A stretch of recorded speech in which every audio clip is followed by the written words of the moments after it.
같이 경건하신 마음으로 묵상 기도 드리심으로 5월 17일 주일 예배 시작합니다.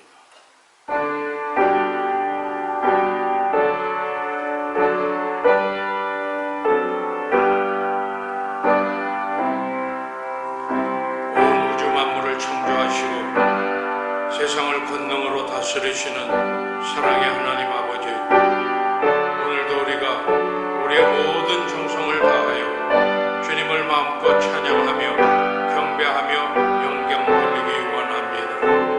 이 시간 우리의 심령에 성령으로 충만케 하소서. 메마른 땅에 단비를 내리신 같이 우리 영혼의 은혜의 단비를 흡족히 내려주시옵소서. 예수님의 이름으로 기도드립니다. 아멘. 다 같이 찬송가 311장 함께 하시겠습니다.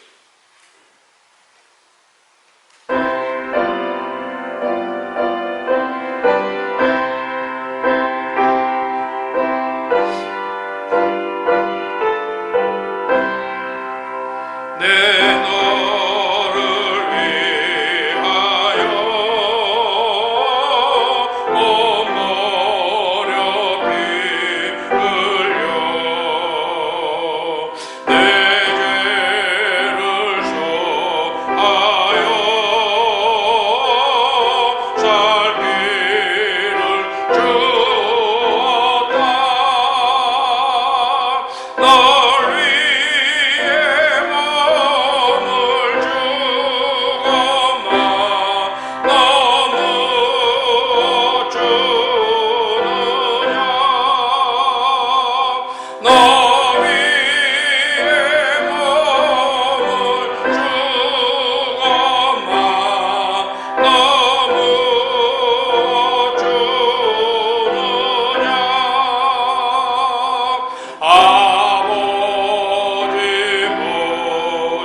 우리에게 주신 하나님의 말씀은 신약성경 요한복음 21장 18절, 19절, 2절 말씀입니다. 요한복음 21장 18절, 19절 말씀 우리 함께 한 음성으로 합독합니다. 내가 진실로 진실로 내게 이르노니 내가 젊어서는 스스로 떼띠고 원하는 곳으로 다녔거니와 늙어서는 내 팔을 벌리리니 남이 내게 떼띠우고 원하지 아니하는 곳으로 데려가리라. 이 말씀을 하심은 베드로가 어떠한 죽음으로 하나님께 영광을 돌릴 것을 가르치심이로라. 이 말씀을 하시고 베드로에게 이르시되 나를 따르라 하시니. 아멘. 디베라 바닷가에서 제자들과 극적인 아침 식사를 하시고 난 후에 예수님께서는 베드로를 제자의 길로 회복시키십니다. 처참히 실패했던 베드로에게 목양의 사역을 위임하십니다. 주님께서 베드로에게 원하셨던 것은 딱 한 가지, 주님을 향한 순수한 진실된 사랑, 즉 이 우주의 어떤 다른 존재들보다, 그리고 베드로 자기 자신의 생존보다 예수님만을 존귀하게 여기는 사랑이었습니다. 그리고 오늘 같이 읽으신 말씀을 보면 주님께서는 베드로의 죽음에 대한 예언의 말씀을 하십니다. 18절 말씀을 보면 내가 늙어서는 내 팔을 벌리리니 남이 내게 떼띠운 원치 아니하는 곳으로 데려가리라. 예수님의 예언하십니다.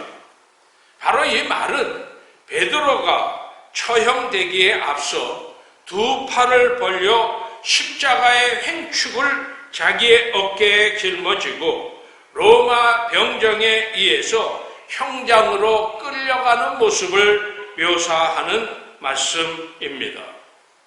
베드로가 어떻게 죽었는지, 베드로가 십자가의 처형에 당한 역사적인 기록은 신약 성경 어느 곳에 직접 묘사된 것은 없습니다.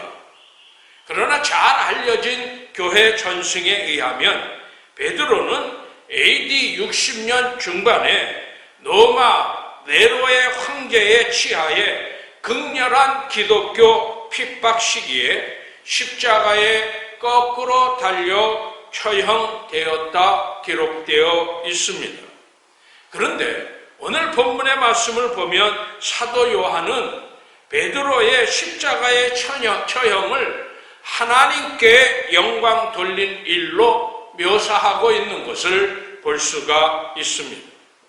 1세기 당시의 유대인의 관점에서 본다고 한다면 십자가에 달려 죽는 것은 하나님께 저주받는 것을 의미했습니다. 그렇기 때문에 성경의 말씀을 보면 유대의 종교 지도자들이 로마 총독 빌라도의 힘을 빌어서 예수님을 십자가에 처형시키고자 무지하게 애를 쓰고 있는 것을 볼 수 있습니다. 만약 그 지도자들이 예수님을 죽이기를 원했다고 한다면 유대 방식대로 돌로 쳐 죽였든지 강도를 매복했다 쳐 죽이게 하든지 자기들의 눈에 거슬렸던 예수님을 제거할 수 있는 다양한 방법이 있었습니다. 그런데 그들은 그 방법이 아니라 굳이 로마의 공개 처형틀인 십자가에 예수님을 매달고자 했습니다. 이것은 신명기 21장 23절 보면 나무에 달려 죽은 자는 하나님께 저주를 받았다 하는 유대적인 이해와 연관되어 있는 것임을 보게 됩니다. 유대의 종교 지도자들은 예수님이 만일 십자가에 공개적으로 매달려 하나님께 저주받은 자로 죽는다고 한다면 그 예수가 가짜 메시아였다고 하는 것이 만천하에 드러나게 될 뿐만 아니라 골칫거리인 갈릴리 랍비의 추종 세력 역시 삼식간에 흩어지게 될 거라는 기대 때문이었습니다. 한편 로마인의 입장에서 본다고 한다면 십자가라고 하는 것은 위험천만한 정치법에 대한 공개 처형 방식으로서 제국의 권위에 도전하지 못하도록 피정범민들을 협박하는 죽음의 경고장 역할을 아주 잔인하게 그러나 매우 효과적으로 수행했습니다. 십자가의 처형이 얼마나 끔찍했든지 로마인들은 종종 이에 대한 언급 자체를 금기시하고 했던 그러한 것을 보게 됩니다. 이렇게 볼 때 유대인의 관점이나 로마인의 관점에서 십자가에 달려 죽는 것은 신적 존재의 영광을 돌리는 것과는 너무나 거리가 먼 그러한 것이었습니다. 성공과는 아무런 상관이 없었습니다. 십자가는 도리어 처절한 치욕의 상징이었고 처참한 실패의 표상이었습니다. 그런데 오늘 본문의 말씀을 보면 사도 요한은 시몬 베드로가 십자가에 그렇게 처참하게 죽음으로 하나님께 영광을 돌렸다 담대하게 선포하고 있는 것을 보게 됩니다. 이거는 단지 사도 요한의 이해만이 아니었고 도마가 나의 주 나의 하나님으로 고백한 부활하신 우리 주님 예수 그리스도의 신적 이해였다고 하는 것을 시사하고 있습니다. 사랑하는 성도 여러분, 이처럼 하나님께 영광이라고 하는 것은 그것을 사람이 어떻게 보느냐에 달려있는 것이 아닙니다. 이것은 주님께서 어떻게 평가하느냐에 달려 있습니다. 사도 요한은 시몬 베드로의 처형의 모습을 회고해 보면서 하나님께 충성하는 성도들의 삶과 죽음이 인간의 눈으로 볼 때는 처참한 실패요, 지울 수 없는 수치처럼 보이지만 하나님께 영광이 된다고 하는 사실을 알려주고 있는 겁니다. 세상의 기준으로 볼 때 저주받은 것 같은 죽음이 하나님께 영광이 될 수 있습니다. 인간의 입장에서 본다면 참담한 실패가 하나님께 대한 경배가 될 수 있습니다. 우리의 인생이 내가 원하지 않는 그러한 곳으로 끌려간다 할지라도 그 길이 실은 하나님을 예배하는 첩경이 될 수도 있는 겁니다. 십자가에 못 박혀 죽어가고 있는 것 같은 그러한 고통의 시간이 주님께 대한 충성의 결과라고 한다면 십자가에 죽으셨던 주님의 길을 성실하게 따른 결과라고 한다면 그것은 사실 순도 높은 주님을 찬양하며 주님을 경배하며 주님을 예배하는 시간일 수 있습니다. 베드로는 성도가 주님을 향한 충성 때문에 고난을 받고 핍박을 받고 순교를 당할 때 그것이 인간의 눈에 볼 때는 비록 수치스럽게 보일지언정 하나님께는 큰 영광이 된다고 하는 사실을 정확하게 깨달았습니다.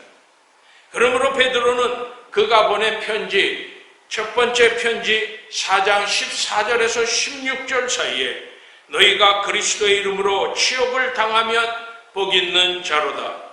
영광의 영, 곧 하나님의 영이 너희 위에 계심이라.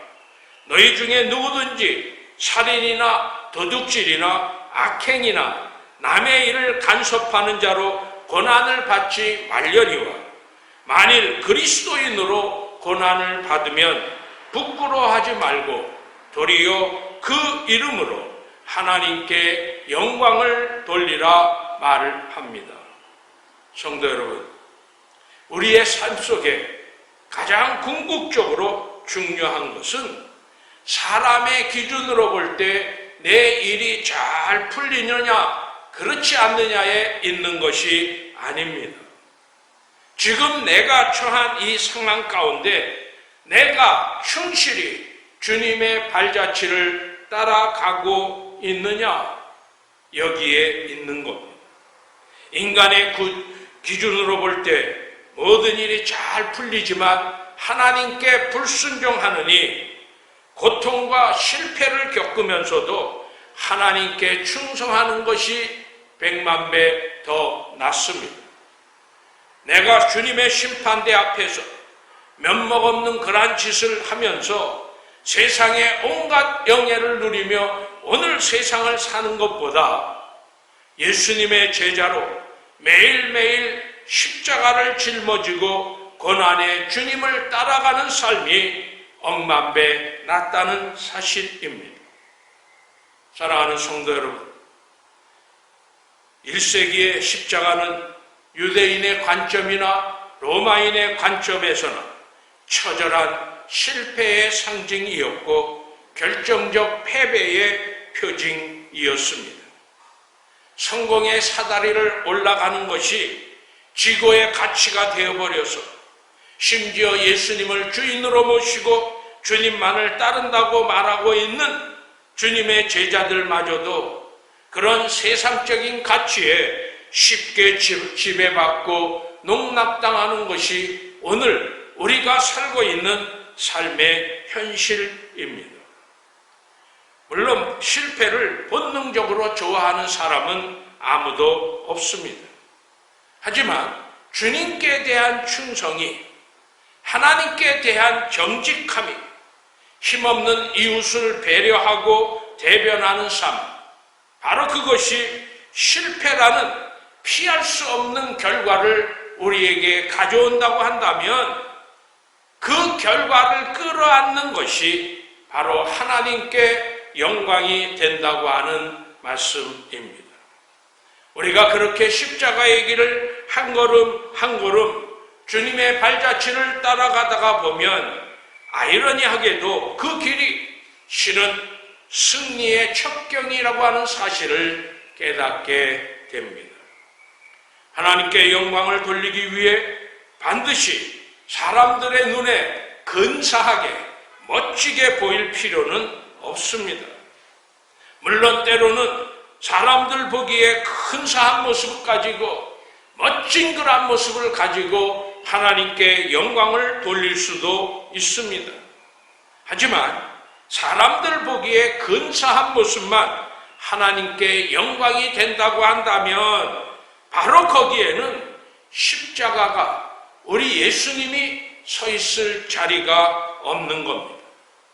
사랑하는 연합의 모든 성도 여러분, 많은 그리스도인들이 하나님께 영광 돌리는 삶을 살고 싶어 합니다. 특히 신앙이 뜨거운 그리스도인들은, 주님을 잘 믿는다고 자랑스럽게 이야기하는 크리스찬들은 누구나 다 예외 없이 나의 삶은 하나님께 영광 돌리는 삶이기를 원합니다 말을 합니다. 그러나 우리의 삶과 우리의 죽음이 하나님께 영광이 되고 못 되고를 인간의 잣대로 함부로 판단해서는 안 됩니다. 인간의 잣대로 이를 판단하려고 하는 한 거기에 얼마나 많은 노력을 기울이는가와 상관없이 제대로 판단을 기대하기가 어렵습니다.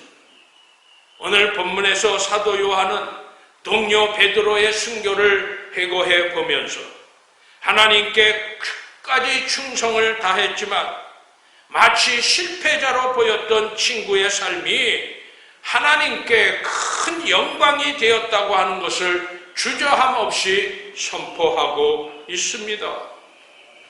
요한이 들려주는 베드로의 최후의 이야기는 하나님께 영광을 돌린다는 선언을 승리주의적으로 재단해버린 우리 시대를 향한 예언자적인 비판을 던져줍니다.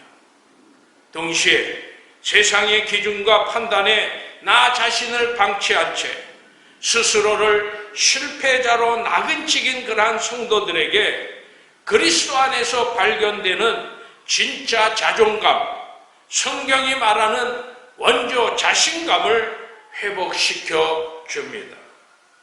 베드로가 하나님께 영광 돌리는 삶을 살았던 것처럼 우리 모두도 먹든지 마시든지 무엇을 하든지 오직 주님의 영광의 도구로 귀하게 쓰임을 받는 복된 성도님들이 되시기를 주님의 이름으로 축복합니다. 내 몫에 태인 십자가를 짊어지고 먹든지 마시든지 무엇을 하든지 오직 주의 영광만을 위한 삶을 살게 하시니 감사합니다. 베드로처럼 끝까지 주님만을 위해 충성하는 우리 모두 되게 하옵소서. 예수님의 이름으로 기도드립니다. 아멘. 우리 찬송 325장 함께 하시죠.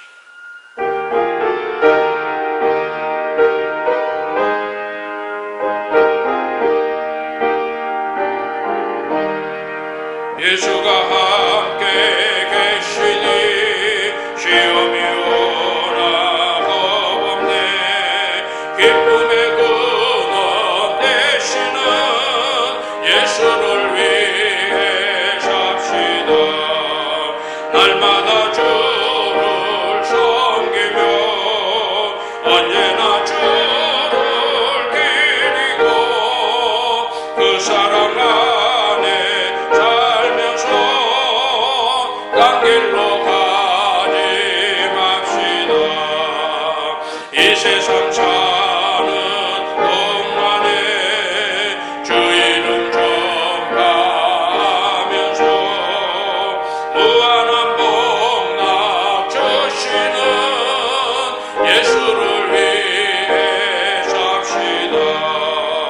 날마다 주를 섬기며 언제나 주를 기리고 그 사랑 안에 살면서 딴 길로 가지 맙시다. 이 세상 친구 없어도 예수는 나의 친구니 불의한 일을 버리고 예수를 위해 삽시다.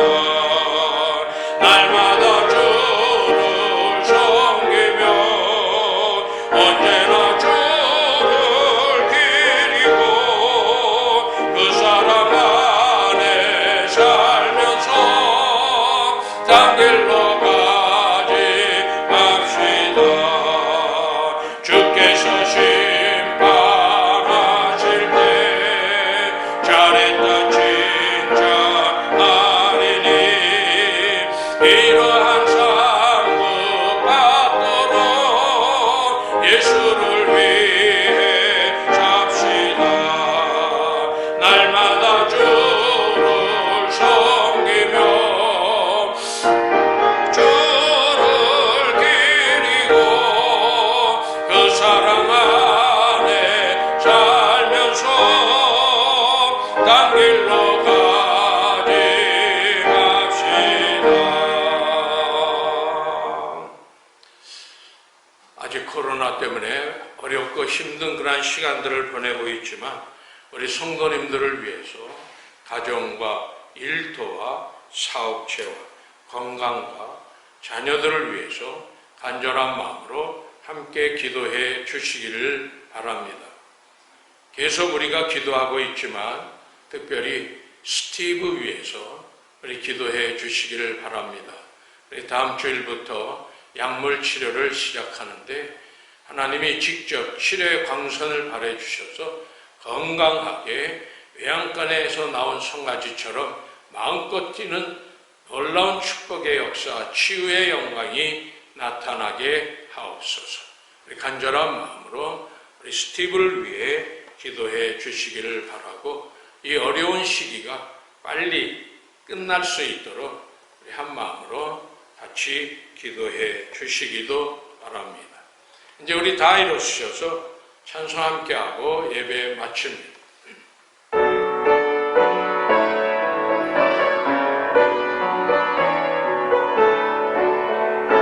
살아계신 주 나의 참된 소망 걱정 근심 전혀 없네. 사랑의 주내 갈 길이 너니 내 모든 삶의 기쁨 늘 충만하네. 기도합니다. 이제는 우리 주님 예수 그리스도의 은혜와 아버지 하나님의 만극하신 사랑하심, 성령님의 감동과 마유로 충만 보하시는 은총의 역사, 오직 하나님께 영광을 돌리며 살기 다짐하는 우리 모두 머리 위에 이제부터 영원까지 항상 함께 하시기를 간절히 축원하옵나이다. 아멘.